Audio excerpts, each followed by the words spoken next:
Chris. Oh no, excuse me, Mr. Johnson, it seems I'm still stuck with the old habit from back then. You can call me whatever you want. Feel free to call me by whatever name you like. Alright, I understand. But you should stop speaking in such a formal way to me soon. By the way, it's about this afternoon's schedule. My name is Chris, and I'm 31 years old. I was in a taxi with my secretary Emily and we were reviewing today's schedule. I was a designer at a major graphics company.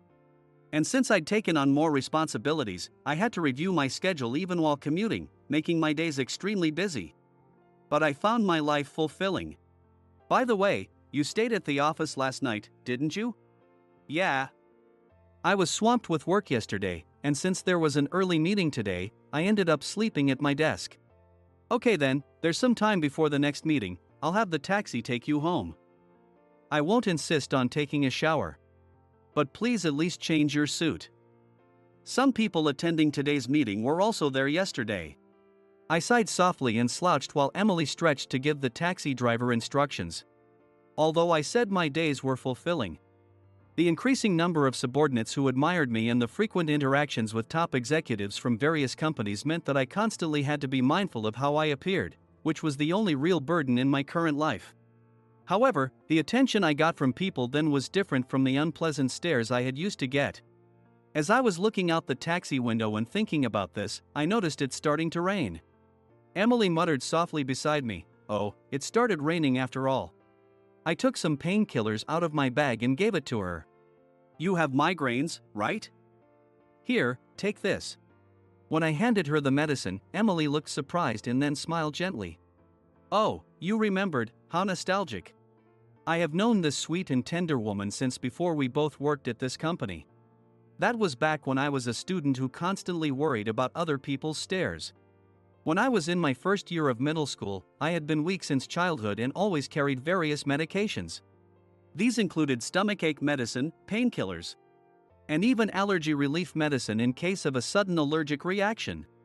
With such a frail body, my parents stopped me, so I only attended PE when I was in good condition, and basically observed in the shade.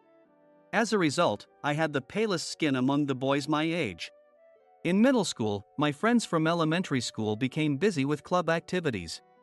Of course, I couldn't join both sports clubs and other non-sport clubs as well, so I did not belong to any extracurricular activities. I became an outcast from this time, and I was completely isolated from other students by the end of the first term. After school, I always went home sadly by myself, passing by where the students of the sports club were practicing.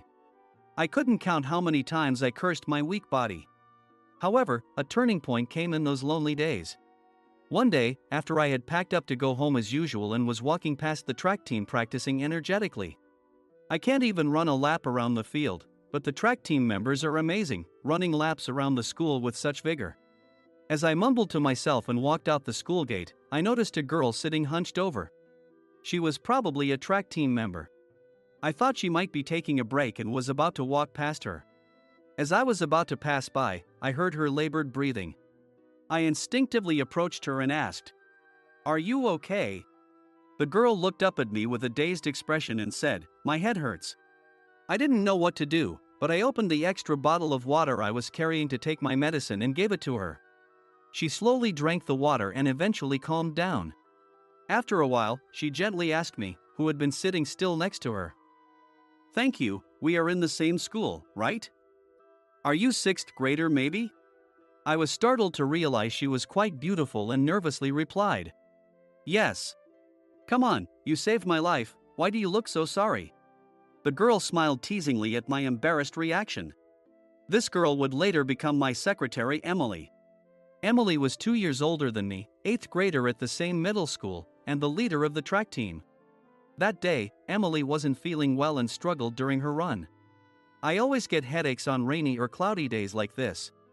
"Isn't that a migraine?" "A migraine?" Emily seemed unfamiliar with migraines, so I briefly explained. "Wow, I didn't know that. I thought it was dehydration or something." "What? Dehydration is serious." "Really?" "I get it all the time before competitions." Emily was overly active, shone too brightly for me. I wanted to help her somehow and pulled out a small pouch from my bag. Please take this if you'd like, I have some headache medicine I use often. When I handed her the medicine, Emily looked surprised but then smiled warmly. Really? Thank you. Then here, take this little something in return. Then she pulled a candy bar out of her pocket and handed it to me. Oh, you don't have to do this. Besides, having a candy bar outside like this is. No worries, go ahead. She was taller than me at the time, and smiled and handed me the candy bar. I accepted her kindness with both hands and took a bite. Wow! This is good. Hey, you look like as if you've never had a candy bar before. At that moment, my heart raced at her playful smile. By the way, don't you participate in any clubs? You should join us. Well, I have a weak body. When I declined apologetically, Emily thought for a moment before suggesting, how about the library committee? We're short on members.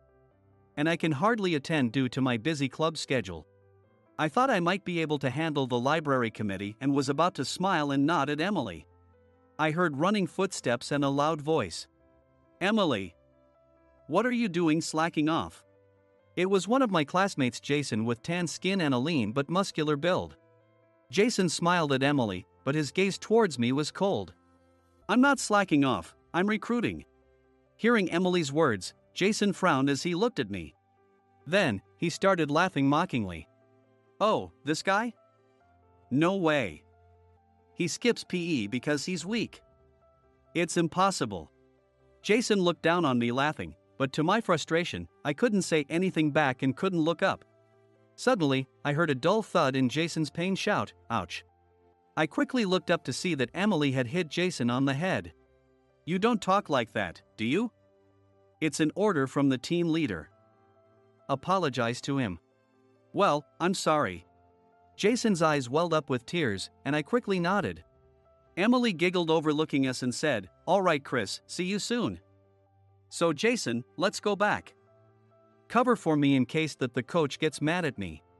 She then energetically ran off. Jason followed, holding his head.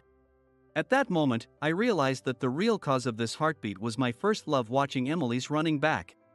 After that, I immediately applied to join the library committee. As Emily had said, the library committee was unpopular and there were empty positions, so I immediately began to work as a member. Even if it was only for a short time after school. Though Emily rarely attended the committee meetings, she napped and got scolded by the committee head whenever she attended. During my time on the committee, I developed a love for reading books on art and design. And it was then that I decided to become a graphic designer. A year later, Emily graduated from middle school, and my first love ended without me even getting her contact information. When I started my second year, my school life became much more miserable. Oh great, am I with Emily's stalker in this class too? That Jason was in most of the classes with me. Jason was always one of the popular students in every class and had several cronies. Almost all my classmates started giving me cold looks because of a single word from Jason. Hey, Emily was last year's leader of the track team, and she was quite pretty, right? Was Chris her stalker? Oh yeah, he became a member of the same library committee with Emily because she talked to him. Isn't that creepy? That's seriously messed up. Voices mocking me and disdainful glances came at me from all directions. No, Ha? What are you saying? Can't hear you with that tiny voice. Oh, but don't speak too loudly or you might get sick, right? Jason and his cronies laughed. I was so defeated by the pressure that I couldn't say anything back. From that on, the only place I found peace at school was the library after classes. I continued to study design alone, enduring Jason's mocking and the cold stares from others. However, there was a silver lining when the student poster I designed won the top prize in the middle school category. Even so, I didn't have friends to brag to when the award sat alone in the corner of my room. In my third year, I was no longer in the same class as Jason, but my bad reputation had spread throughout the grade. As a result, I had no peers to talk to, and the last page of my yearbook was blank. My lonely middle school life quietly came to an end.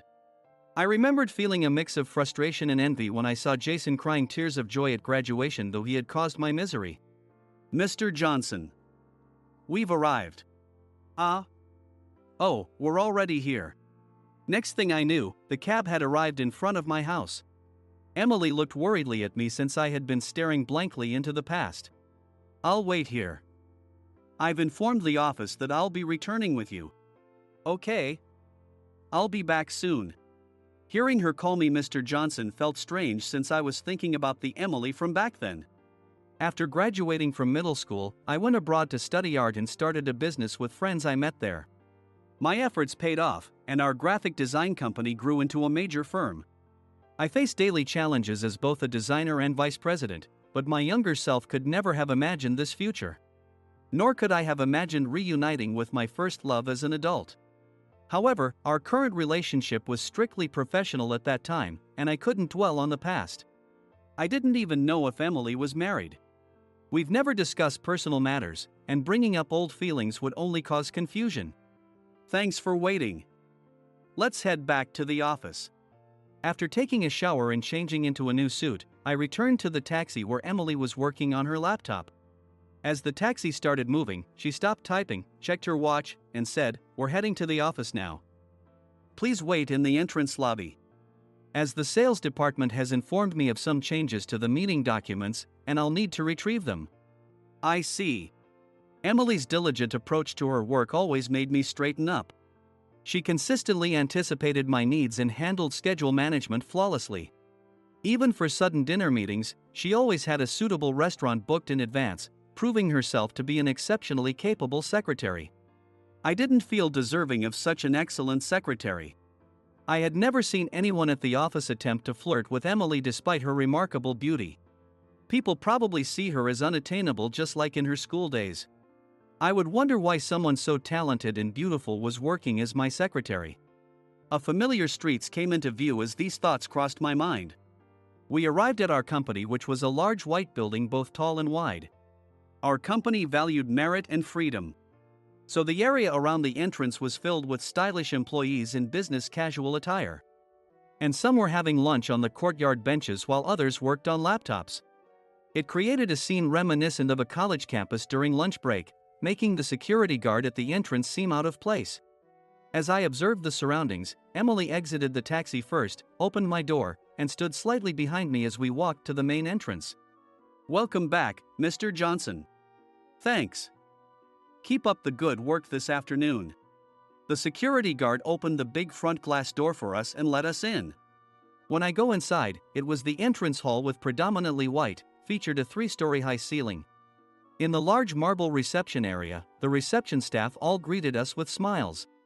The sophisticated yet free-spirited atmosphere of the company perfectly embodied the dream my partners and I had when we started it.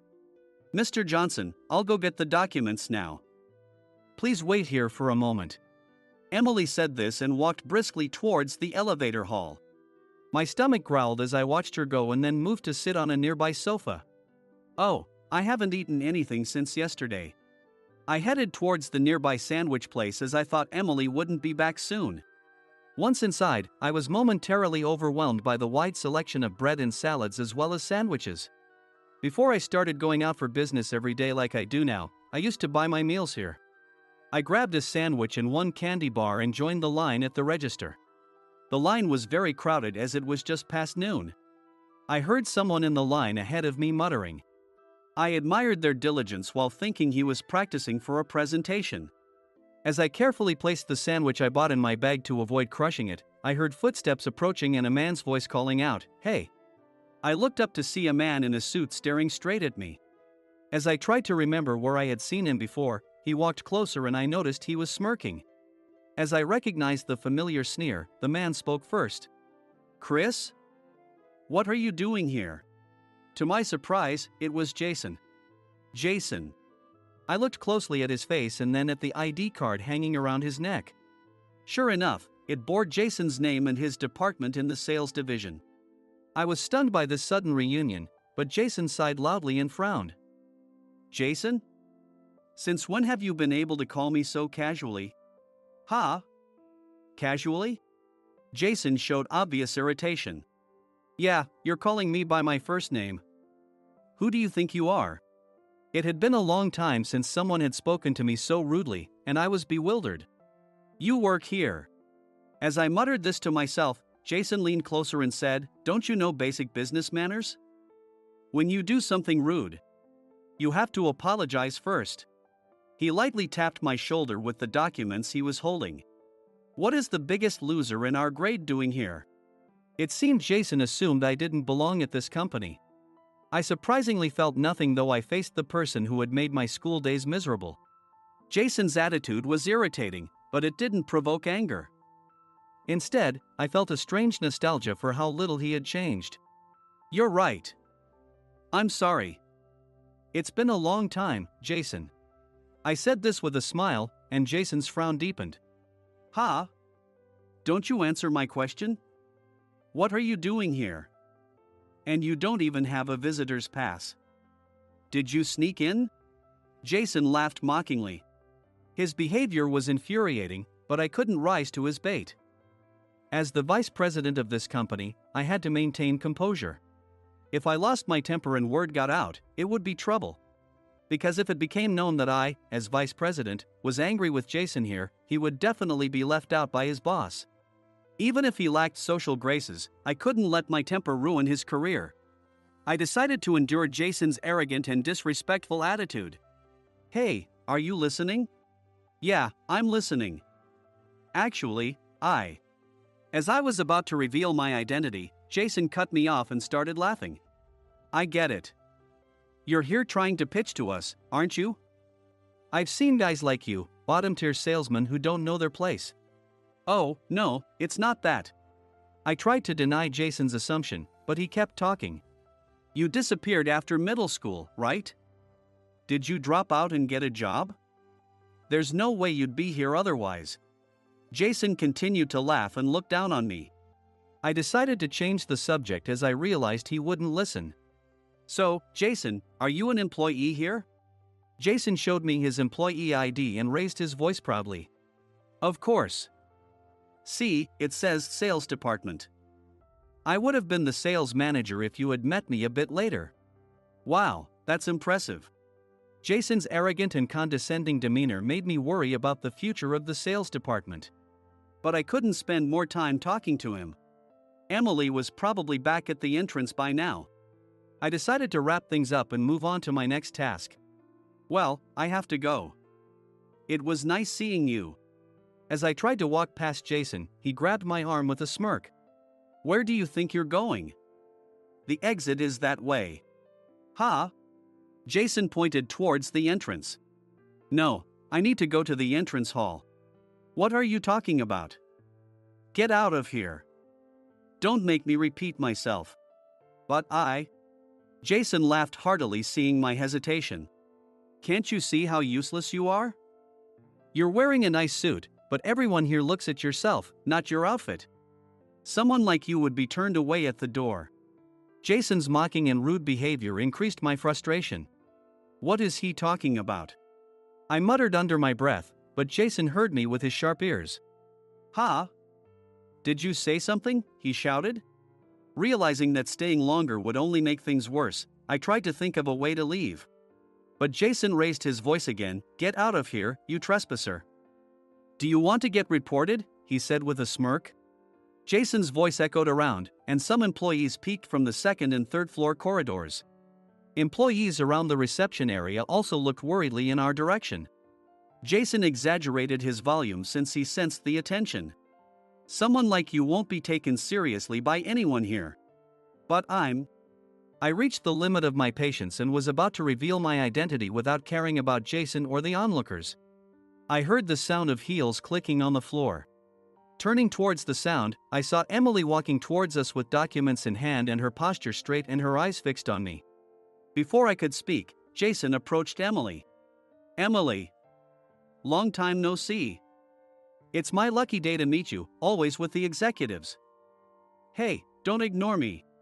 Emily didn't even glance at the elated Jason and walked straight to me. She looked between my eyes and her watch standing in front of me. "He's a trespasser. I just caught him." Jason was smiling and talking to Emily as if he was obsessed with her beauty. Emily kept ignoring Jason and took a deep breath. "There you are, Mr. Johnson." "What?" "Mr. Johnson. Jason seemed genuinely shocked by Emily's words. Sorry, I stopped by the sandwich place, and it took longer than expected. I was looking for you, Vice President. No worries, there's still time before the meeting. What? Vice President. This guy. Jason's confused voice echoed through the entrance again. Emily frowned at the sound and looked directly at Jason with a sharp gaze. Jason, what are you talking about? Even if we have a history, your disrespectful behavior is intolerable. Emily's usual calm and composed tone carried a cold edge. But, Emily, I thought you were joking. However, Jason continued to fawn over Emily. It seemed that talking to Emily made him happier than dealing with the current situation. Seeing Emily take a deep breath, I couldn't help but lower my eyes. This man is Mr. Chris Johnson, our vice president and a leading designer representing our company. A regular employee like you showing such disrespect could have serious consequences. Emily's voice rang out in the entrance. Jason nodded along at first, but soon he froze in place. Wait, really? Is he? Jason's head shook in disbelief as he alternated glances between Emily and me. Emily cleared her throat and said, "Let's discuss this matter with the sales manager." She looked coldly at Jason. Wait, please. I didn't know. Right, Chris? You understand, don't you? Jason looked as if he were begging for his life. I couldn't help but feel sorry for him seeing the sweat on his forehead and tears in his eyes. However, I wondered if forgiving Jason here was the right thing to do. Such disrespect towards the company's upper management would normally result in suspension for any regular employee. Therefore, I considered whether Jason should face the same consequences. I can't believe Chris is the vice president. Jason was still in shock and began to stammer. Emily softened her tone and beckoned him closer. Jason, come here. In a near-dazed state, Jason bent down as Emily instructed and leaned closer to her. Then, in the next moment, there was a dull thud from Jason's direction. Ouch! I glanced over at Jason and saw him holding his head. It seemed that Emily had given him a light knock on the head. If you want forgiveness, apologize first. Emily's words made Jason instantly deflate. He muttered, I'm sorry.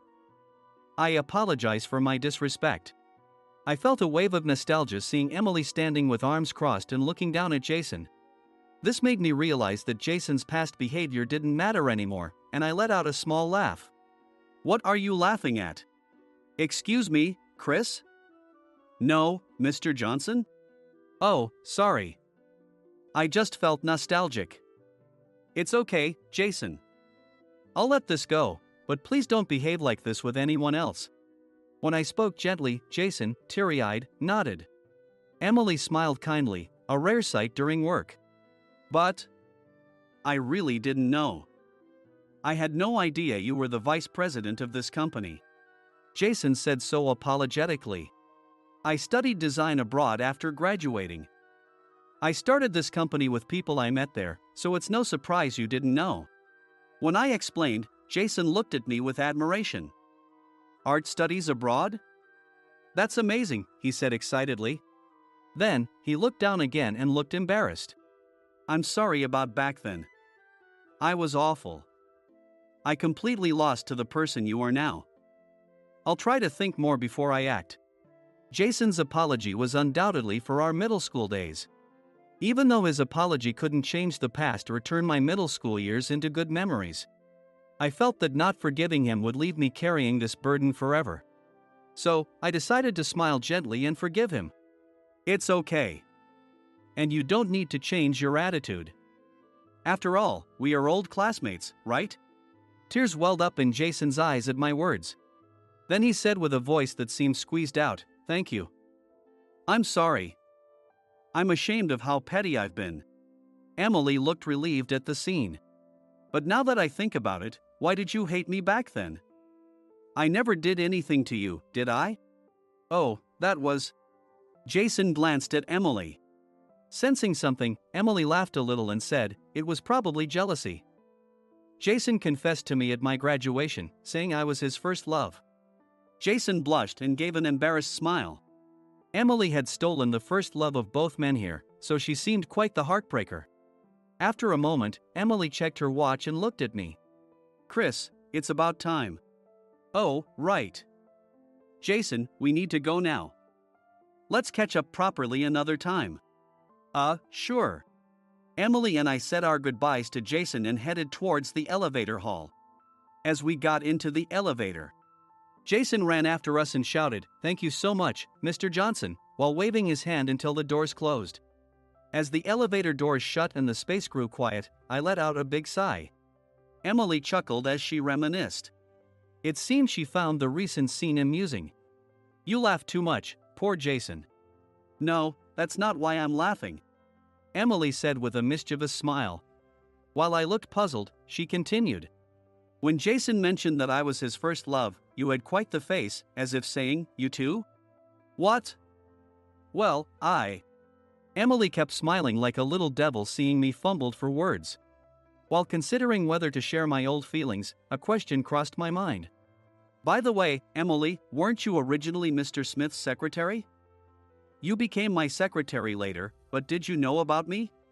Emily stopped laughing and looked at me with a slightly lingering smile. "Yes, of course. That's why I requested it myself.